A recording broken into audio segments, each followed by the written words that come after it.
Hello, kind people of YouTube.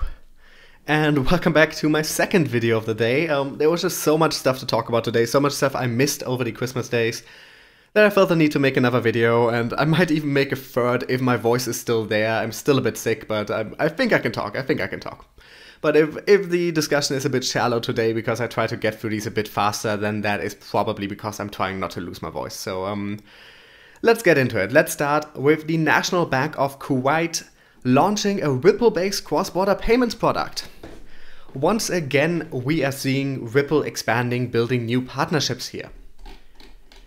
The National Bank of Kuwait has launched a cross-border remittance product based on RippleNet's blockchain technology, according to an announcement published on December 27th. Established in 1952, the NBK is the largest financial institution in terms of assets in Kuwait. Per the bank's 2017 report, they have over $86 billion in total assets. The NBK has reportedly become the first financial establishment in the country to implement a remittance product, NBK Direct Remit, for international live payments based on RippleNet's blockchain technology. The product will purportedly speed up cross-border money transfers. Dimitrios Kokosiolis, I probably terribly butchered that name, the deputy CEO of Group Operations and Technology, said that the blockchain-based solution allows the bank's customers to make money transfers within seconds and any time of the day. Kokosiolis added that the service will also be available in Jordan and will subsequently expand to other countries. This is something very important here. Right now, this is 2 countries, but they are planning to expand this throughout the region, so this will become significantly larger than it is right now. If you're just hearing Kuwait, you might think, well, that's not such a big country, not a very rich country, but already one other country on board, and there will be more. And nothing much else to read in this article, they're just going over general Ripple news from the last couple of months. Now it's notable here that it doesn't appear we have a statement on whether they're using the XRP token or not, whether they're using XRapid, XCurrent, XVIA, just that they're using RippleNet in general, and RippleNet can be any and all of them. Some people have been speculating that another announcement we got about a week ago was XRapid based, because we didn't get an official announcement what it is using. Now we have another announcement here where we don't specifically know if it is or isn't using XRP, so who knows, this might be the one using XRapid. But either way you look at it, this is Ripple getting another big important partner, getting their software, their blockchain technologies into the real world, making them accessible to millions of people, and this will only increase their profile and by extension the profile of the XRP token. And that is ultimately very good news, and I always like to talk about that whenever we get news about it. In less positive news, Bitmain has some serious issues, and they're trying to play it off as if they did not. Months after it filed an application to go public on the Hong Kong Stock Exchange, Beijing-based cryptocurrency mining giant Bitmain is undergoing a series of business changes that extend even to its China offices. There has been some adjustment to our staff this year as we continue to build a long-term sustainable and scalable business. A part of that is having to really focus on things that are core to that mission and not things that are auxiliary, a company representative said in a statement. This is the first big red flag here because they are talking about this as if these people hadn't just been hired months ago. Bitmain grew from 1,000 to over 3,000 employees in 2018. Now already letting some of these go because those are auxiliary parts, because they're not core to the mission, means something is going terribly wrong in the company. With their finances, there was some kind of mismanagement going on there. Let's continue. The discussion of the company cutting off staff first emerged on MyMy, China's equivalent to LinkedIn, where one anonymous user posted a thread on December 17th asking if anyone had insider information about a possible layoff at Bitmain. The post had generated nearly 200 replies since then, some of which came from other users that appear to be verified Bitmain employees on the social network, who indicated the layoffs would start from the week of December 24th. Well, that is nice of them, lay off people on Christmas. Now, of course, most Chinese people do not celebrate Christmas, but still. It's affirmative. The layoff will start next week and involves more than 50% of the entire Bitmain headcount, replied one verified Bitmain staff. Keep in mind here, this is one statement on the internet from one person who appears to be a verified staff member, but this is not an official statement from Bitmain, so this number might be off. Some departments have to be let go entirely, replied another verified Bitmain employee on the same thread. Currently, some employees have already taken to social media to discuss their respective layoff compensation packages since the week began. An employee from Bitmain's China offices, who is still with the company and who spoke to CoinDesk under the condition of anonymity, confirmed the mining giant is indeed undergoing layoffs at the moment. Since it is still an ongoing process, the source said it's unclear how many people have been impacted so far and was not able to verify the claim of 50% layoff. But the whole thing certainly couldn't be handled in just one day, given the total number could be large, the source said, adding, "This is an operational adjustment, some projects will be entirely gone, so it's hard to calculate a precise percentage at this stage." And that is pretty much all we need to read here. This is the latest major crypto company. We've seen stuff like this at Consensus and in some other companies lately as well, that is getting into some serious trouble in this extended bear market. Now, of course, Bitmain is primarily concentrated on mining and on mining rigs. And with that, they are really suffering from Bitcoin not necessarily being profitable to mine at the moment. So that income is pretty much entirely gone, and they have to rely on whichever nest egg the company has and whichever other incomes they do have. They have other legs they have other parts of the company that are dealing with AI, that are dealing with blockchain technology. Those are probably fine, because those don't depend on mining.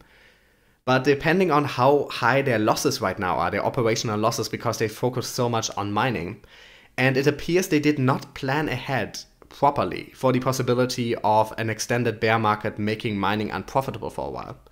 Because they grew way too quickly. Like I said, from the beginning of 2018 until the end of 2018, they more than doubled their staff. And now it seems half of that staff is already going again.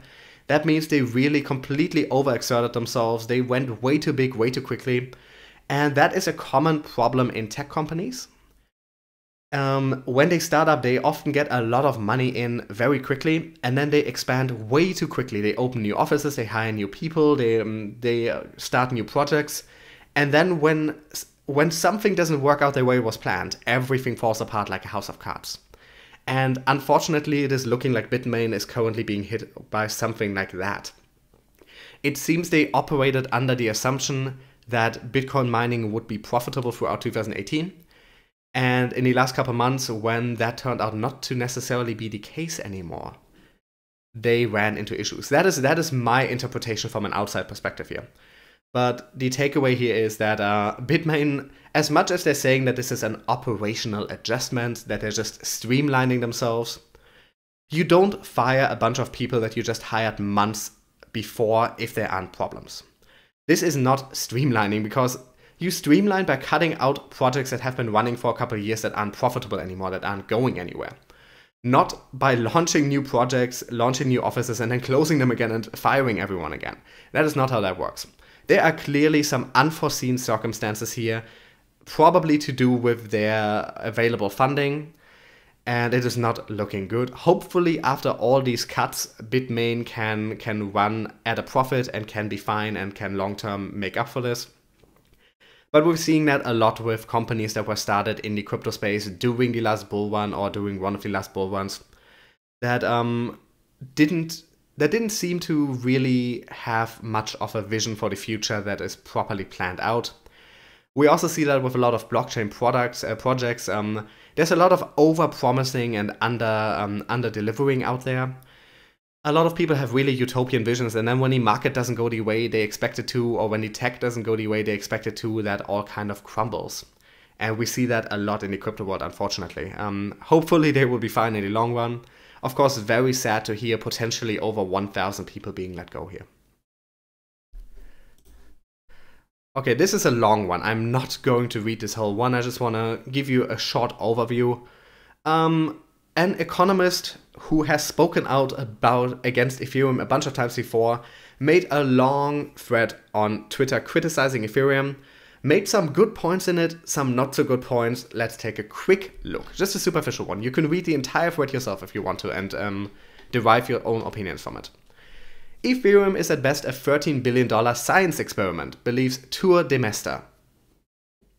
The Austrian economist, known for his anti-Ethereum remarks, explained why he has been overly pessimistic about the blockchain project in a 50-pointer thread, A majority of these points refer to the Ethereum team's earlier promises of improving the main chain's scalability. Esther, for instance, touched upon a peer review report of Ethereum's Casper sharding white paper, a solution that was proposed to scale the mainnet in 2014. The review, as The Economist pointed out, concluded that the Casper protocol was at most a theoretical solution, which in practical terms can neither provide the Ethereum blockchain any meaningful security, nor can solve its scalability issues. In another example, Esther reminded followers that the Ethereum developers were exploring a second layer solution similar to Bitcoin's Lightning Network solution. However, he doubted whether or not main chain issued ERC20 type tokens would be compatible with Ethereum's second layer. Ethereum founder Vitalik Buterin in 2017 proposed another scalability solution, but it had to do with a complete infrastructural overhaul of the project. He recommended that Ethereum should transit from being a proof of work to proof of stake project. In proof of work, each miner has to compete with other miners in the network to solve a mathematical problem by providing its computing power. The more the computing power is, the better is the probability of the miner to solve the problem and win the block reward. On the other hand, proof of stake protocol allocates the right to mine to those that have more coins. In return, the rich miner takes away a transaction fee instead of a block reward. Esther questioned why proof of stake, which has not been a new concept, was picked at such a later stage of the Ethereum development. If this was the plan all along, why create a proof of work chain first? This is a very legitimate question. It really is. Well, I am a big fan of the idea of proof of stake and of more and more coins moving over to proof of stake, but you do have to wonder, especially since there have been some statements made that imply that this was always the plan, why not do this from the start? It was possible from the start. Esther also said that Ethereum is an extremely overbought asset because of the hype it garnered since its inception. According to him, Buterin promised Ethereum followers a utopia, an unproven future of a perfect proof-of-stake system based on social consensus-based hard forks and perpetual income to every Ether holder. Esther also highlighted Ethereum's effort to brand itself as JavaScript on the blockchain, referring to the smart contract technology that saw mentions in almost every blockchain project in the past 4 years. And here we have the complete thread. Now, like I said, he brings up some legitimate points here. Ethereum scaling continues to be an issue.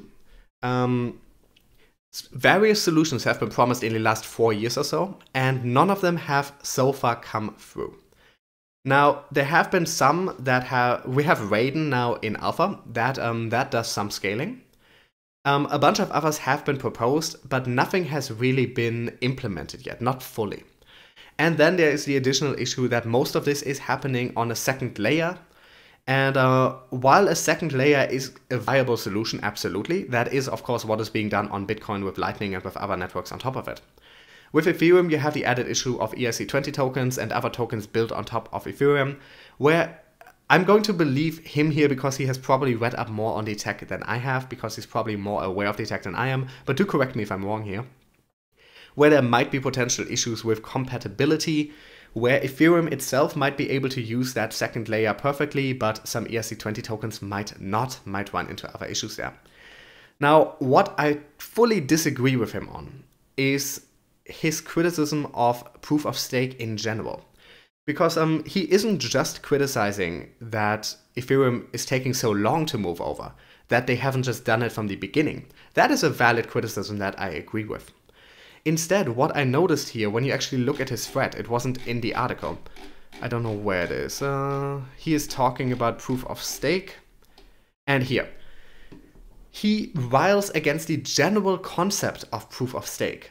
Not even this particular application, not Ethereum switching over to it, not why it wasn't done first, against the concept itself. And that, I think, is just unjustifiable. There are certainly some potential issues with it, but it even begins here where he calls it environmentally friendly in brackets. Not brackets, I forgot what these are called. But yes, it is environmentally friendly compared to proof of work. There is not a legitimate argument to be made against that. That is just a fact. So I can't help but think that there might be some bias sneaking in here, especially since I believe he is a strong Bitcoin supporter. So he might have his horse in the race, and that might be proof of work, and he might be unwilling to accept any positives that proof of stake might be able to provide. But just wanted to point this out, so take this with a grain of salt, but do read read up on his opinions here. It is a comprehensive thread that goes into a bunch of different points. Just keep in mind there is some, I think I detect some pretty clear bias here, and it's always good to be as fair as possible, and when you're reading an opinion coming from one side of an issue or the other, to always be aware which side it is coming from, that there might be some misrepresentation, that there might be some bias, that there might be some exaggeration, that there might be something being left out. So just keep that in mind. But I do think he makes some legitimate points here about Ethereum, and scaling in particular does need to be addressed, and there is a lot of work happening on that, but keep in mind there has been work on that happening for 4 years, and so far it hasn't come through. Let's talk about adoption a bit. Samsung is looking for a UK trademark for a cryptocurrency wallet. Now, we've known for a while now that Samsung is developing some form of a wallet, but we're getting more and more information leaking out. South Korean electronics giant Samsung is apparently seeking a trademark in the UK for a cryptocurrency wallet, according to a December 27th filing with the UK Intellectual Property Office. In the classes and terms section of the application, Samsung cites such developments as computer software for use as a cryptocurrency wallet, computer software for cryptocurrency transfer and payment using blockchain technology, computer application software for smartphones, namely software to allow users to transfer cryptocurrency based on blockchain technology and pay via third-party application software. The application follows rumors subsequently refuted by Samsung that the company has plans to include the cryptocurrency code wallets on its Galaxy S10 smartphone. Samsung filed 3 European Union trademark applications for blockchain and cryptocurrency-related software on December 10th. And the rest goes into the general state of blockchain on smartphones and talking about HTC's next upcoming smartphone that will integrate blockchain and a wallet into it. But I think this is interesting. Samsung is currently, I believe, the market leader for smartphones. A lot of people think the market leader is Apple. Apple is not the market leader. Samsung is more than twice as big in the market, I believe. So Samsung looking into a wallet likely to be included in their smartphones. Like it says here, they're specifically looking for a trademark for application software for smartphones. Now, it might be a bit too utopian to expect it to be in the S10, which is their next generation. I don't know exactly when that is coming out, but it can't be that far off. This might all be relatively early stage. This might be more for the S11 or S12 in a year or two. But in general, this is very, very promising. If they're at the stage where they're looking for a trademark, that means that internally they are pretty certain that they want to use this, that they're actually actively developing this. And I'm hopeful that this might lead to more mainstream crypto adoption. Because this would likely then be something that is either fully integrated into their version of Android, which is one possibility, or alternatively, it will probably be a software that comes preloaded on all their phones. And that would introduce millions and millions and millions of new people to crypto, just by having it right there in your smartphone, making it easy to deal with crypto. Right now, a big barrier for crypto adoption for a lot of people is just that the hassle of initially getting into it. And if you've been in crypto for a while, this probably doesn't seem like a hassle to you. You're wondering why it's so easy. But reading up on it for the first time, figuring out exactly what everything is, then you have to install a wallet. Then you have to learn how to use a wallet, how to keep a wallet safe. You have to know what your private keys are. You have to learn about whatever passphrase you might have to use. Then you have to learn how to send and receive it. You have to learn where even to buy them. Anything that makes this process easier is a step in the right direction. And if Samsung smartphones in the future have a crypto wallet directly integrated into them, just pre-installed already there, especially if it comes with a little introduction and a little tutorial on how to use it, that would be absolutely huge. And I think it also said for buying and selling somewhere here. Transfer and payment. Okay, it doesn't say for buying, so there will apparently be no direct buying of cryptocurrency in the wallet. But still, this would be a huge, huge, huge step. The biggest smartphone manufacturer introducing a crypto wallet, ideally pre-installed, that would be absolutely enormous for mainstream adoption. That would lay the groundwork, pretty much. And last up, some positive news regarding EOS. Cryptocurrency exchange Huobi's derivative market now supports altcoin EOS, according to an official press release shared with Cointelegraph on December 28th. Huobi is currently the third-ranked cryptocurrency exchange by adjusted volume on CoinMarketCap, with around $500 million in 24-hour volume. traders will reportedly be able to take both long and short positions on EOS. The decision to create the derivative contract is part of the exchange's ongoing efforts to address customer demand. According to the press release, the contract will support price limit, order limit, and position limit orders at up to 20 times leverage. That is a lot of leverage. The fees for trading the EOS derivative on the Huobi derivative market will be 0.02% for makers and 0.03% for takers to both open and close positions. Also some very attractively low fees here. And that is pretty much all we need of this article. It's a bit annoying for all these crypto articles. There's always 2/3 that are the actual article, and then there's just some unrelated news that are like vaguely related, like something about the same coin, something about the same company, just tacked to the end to make the articles longer. But takeaway here is Huobi, massive platform on the derivative market, now have EOS, where you can short it, you can long it, and of course a derivative market is a product built on top of EOS that is not directly buying EOS. It is much more speculative about the future price. Some people do not like derivatives, and there are some legitimate reasons not to like them. An argument can be made that they might be messing with the markets in some relatively unsavory ways. But the way I'm currently looking at this is the kind of product that institutional investors, that traditional investors really like, and that might get a lot more of them into the crypto world more actively to use them. And of course, this is very good for EOS because this is just one more thing built on top of it. One more area of access through a massive exchange. And with that, I'm going to end today's video. Yay, my voice made it till the end. It's still there. I'm very happy about that. I didn't even have to cough. As always, all the articles are linked in the description. In the description, you'll also find links to my social media pages and a variety of ways to support the channel if you feel so inclined. If you wish to support the channel and you don't want to send money or can't send money, if you enjoy my content anyways, there are some things you could do that I would really appreciate. Just head a bit down on the page, leave a like, leave a comment. It helps the channel to an incredible degree that you wouldn't believe me if I told you. So anyone who leaves a comment, leaves a like, you guys are awesome. You're really helping. I've had a few people tell me, and I was really touched by that they think I should have more listeners, more subscribers. That is such a nice thing to say. This is how you can help make that happen. Leave likes, leave comments, watch my videos till the end, and if you can, share them on your social media, share them with your friends. That also really helps the channel.